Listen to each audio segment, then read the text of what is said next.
Praise, all the glory, all the honor unto Yahweh, Bahashem, Yahushai, Bahashem, Rakah, Kodash. Double honors goes out to the elder apostles of Great Millstone for teaching me the truth. Also want to acknowledge Alakiam, who are pushing the truth with sincerity throughout the four corners of the earth.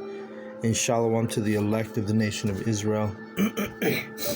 And this is Shabai from the GMS Denver, going in on Acts 16, and I'm going to start at verse 13. It says, "And on the Sabbath we went out of the city by a riverside where prayer was wont to be made.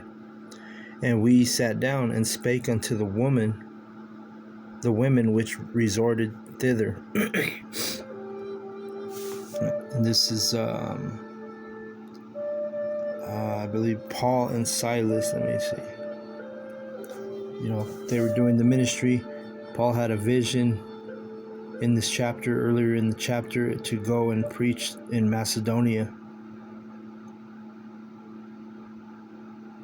Okay. So this is what's taking place here.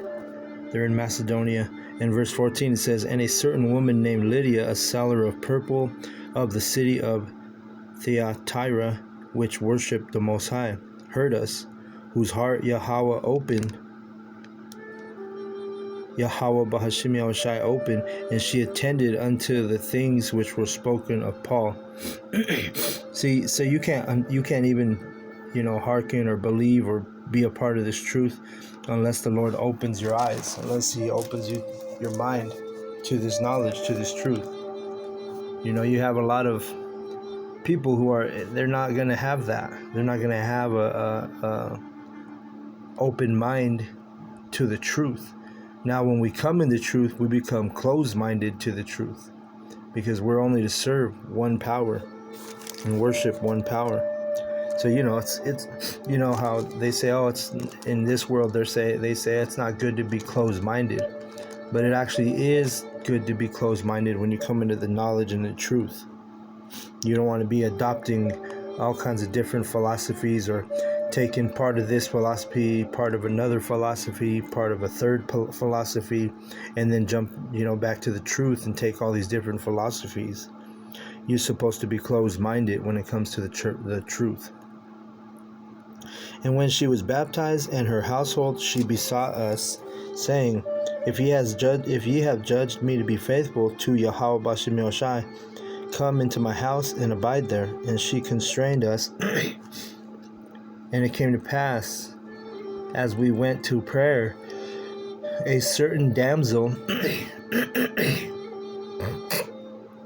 possessed with the spirit of divination met us, which brought her masters much gain by soothsaying. The same followed Paul and us, and cried, saying, These men are the servants of the Most High, Yahweh, which show unto us the way of salvation. And this did she many days. But Paul, being grieved, turned and said to the Spirit." So this woman, she was like being overzealous, She's basically putting them on blast, Where they're in Macedonia, that's a Greek city. Actually, what is it? Country? Let me look. I don't make sure. I think Macedonia might be a country. Let's see, just to be sure.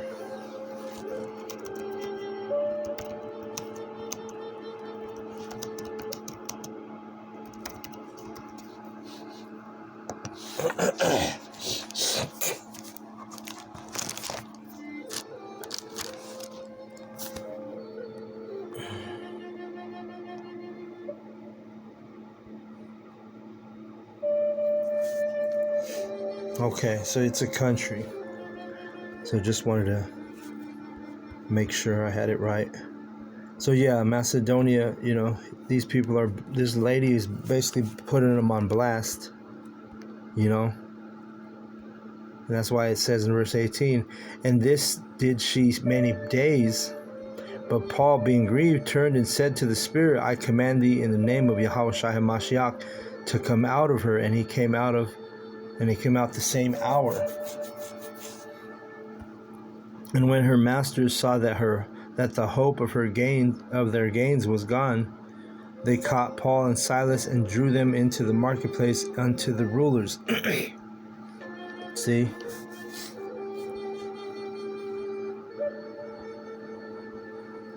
So they got hemmed up, Paul and Silas.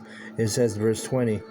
And brought them to the magistrates, saying, These men, being Jews, do exceedingly trouble our city. And that's what we do in this truth of ours, in this knowledge. We do trouble the cities. Because why? Because we're bringing out the truth. We're exposing, the wickedness.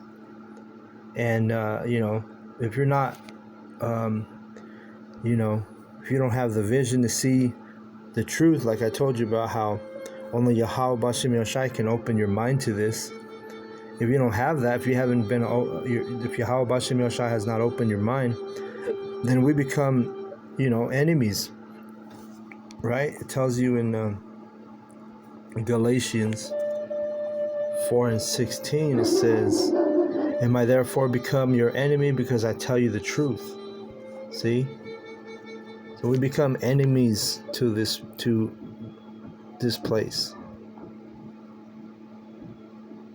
Acts 16 and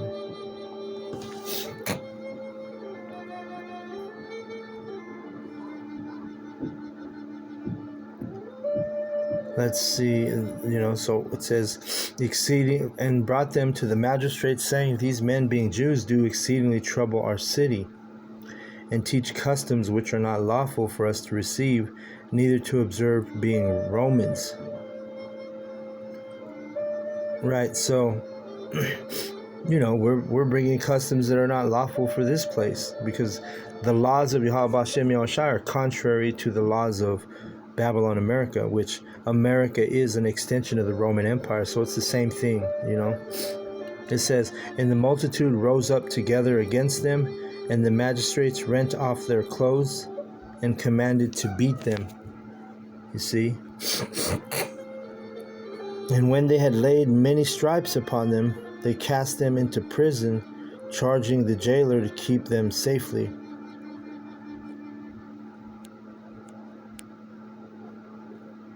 Okay.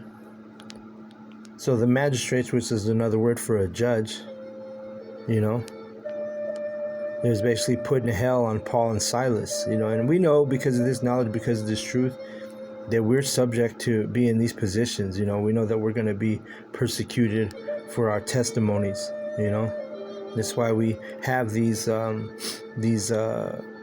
writings, which keep us. We know what the prophecies are. We know that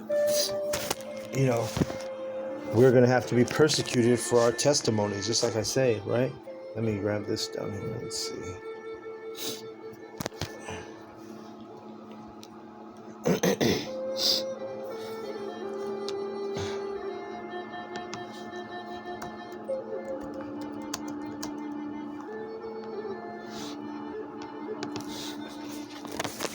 Let's get Matthew 5:10. It says, Blessed are they which are persecuted for righteousness' sake, for theirs is the kingdom of heaven.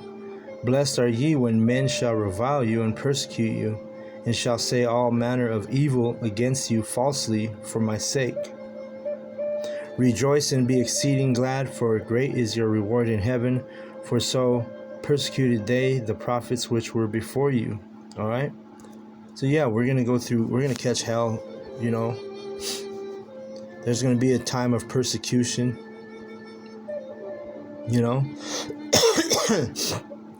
But when these things start happening, just remember that we're blessed. It's really a blessing, and we should rejoice, because why? Our reward in heaven is great.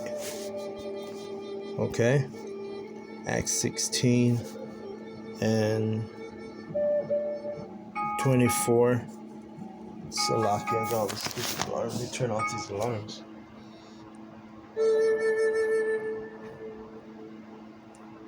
So, oh man, this phone keeps auto adjusting.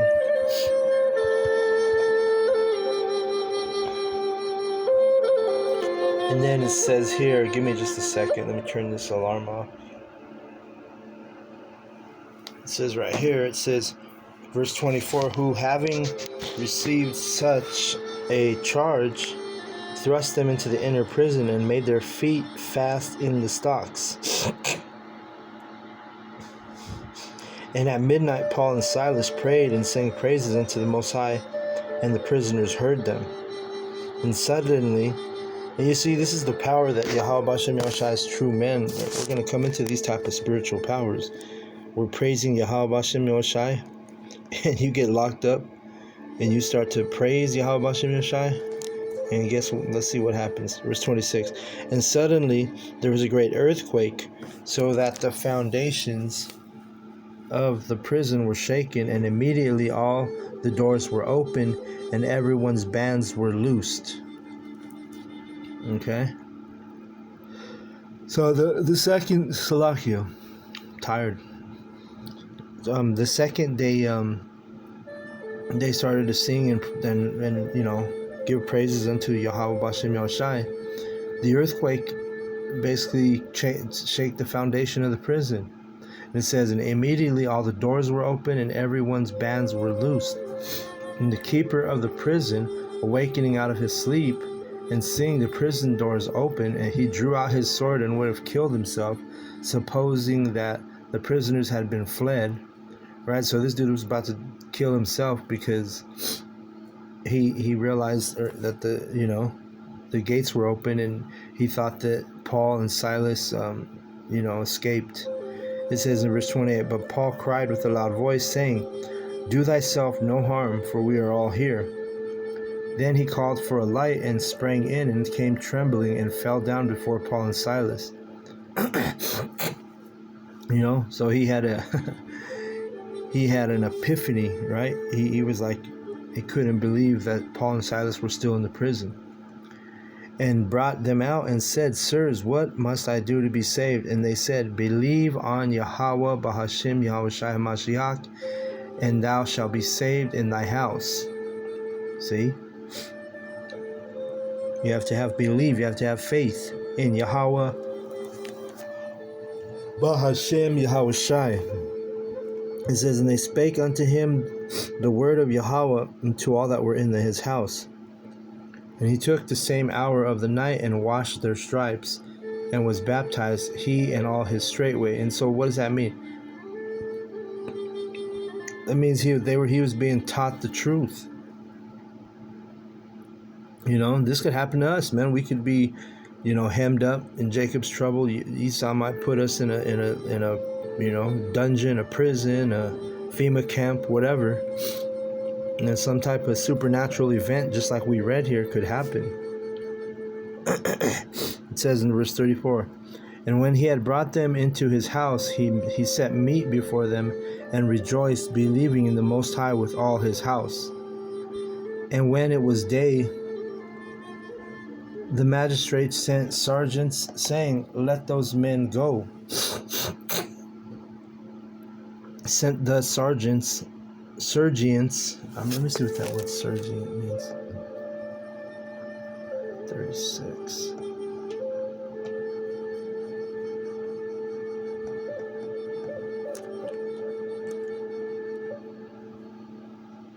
Let's see.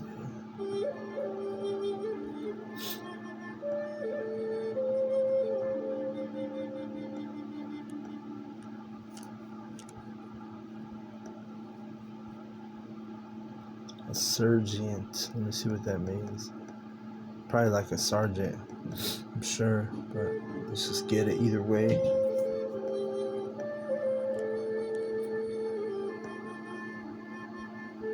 So let's see. This is the Greek